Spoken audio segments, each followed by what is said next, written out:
Goedenavond iedereen, bonsoir. On m'a demandé de faire un speech en flamand, mais pour compenser mon manque de connaissance de l'arabe, je vais quand même essayer d'étaler un peu mon français en même temps.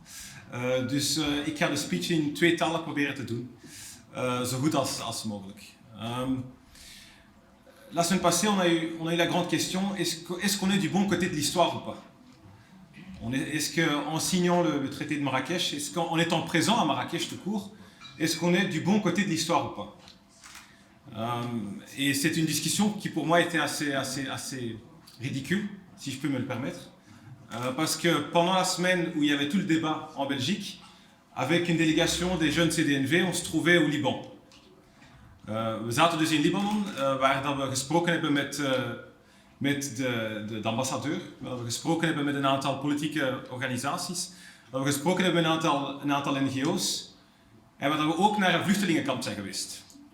Een vluchtelingenkamp waar blijkbaar een week daarvoor ook een zekere Siegfried Brak op aanwezig was, de voorzitter van de Kamer. Was blijkbaar aanwezig in net hetzelfde vluchtelingenkamp als waar wij ons bevonden. C'est un camp de réfugiés qui comptait 100 000 réfugiés. 100 000 réfugiés, pour vous donner quelques chiffres, et je sais que ça reste que des chiffres, mais quand on est présent, ça touche vraiment, où il y a 3 personnes par mois qui décèdent dans le camp. 100 000 réfugiés où il y a des enfants qui travaillent pour $2 par mois, au maximum. Où il y a des parents qui travaillent pour $3 par mois, maximum. Des camps de réfugiés où des gens reçoivent des soins médicaux, mais que seulement les soins où il y a un danger réel pour la survie qui est remboursé. Tous les autres ne sont pas remboursés. Et donc pendant tout ce débat qui existait en Belgique, on se trouvait au Liban, et je me suis posé la question, est-ce que c'est véritablement important ce qu'on fait à Marrakech? Oui, ça l'est d'un point de vue principal, et il faut qu'on fasse les démarches et qu'on ne se laisse pas connaître par certains partis populistes. Mais d'un autre côté, le vrai débat n'est même pas à Marrakech. Le vrai débat, il est à Beyrouth. Le vrai débat, il est à Bagdad. Le vrai débat, il est à Damascus. Et c'est dommage de voir que beaucoup de partis en Belgique, mais dans d'autres pays européens aussi, que beaucoup de partis regardent que le problème qui se situe chez nous.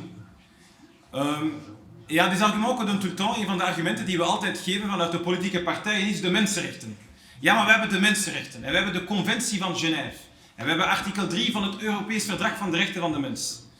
Maar ik kan u verzekeren, als je met de mensen op straat spreekt, conventies van Genève, artikelen van Europese verdragen, dat doet er voor de mensen niet toe.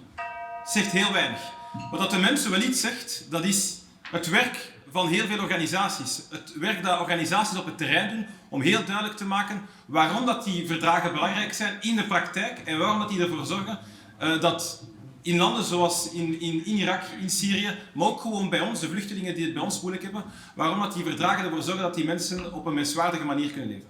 Merci beaucoup.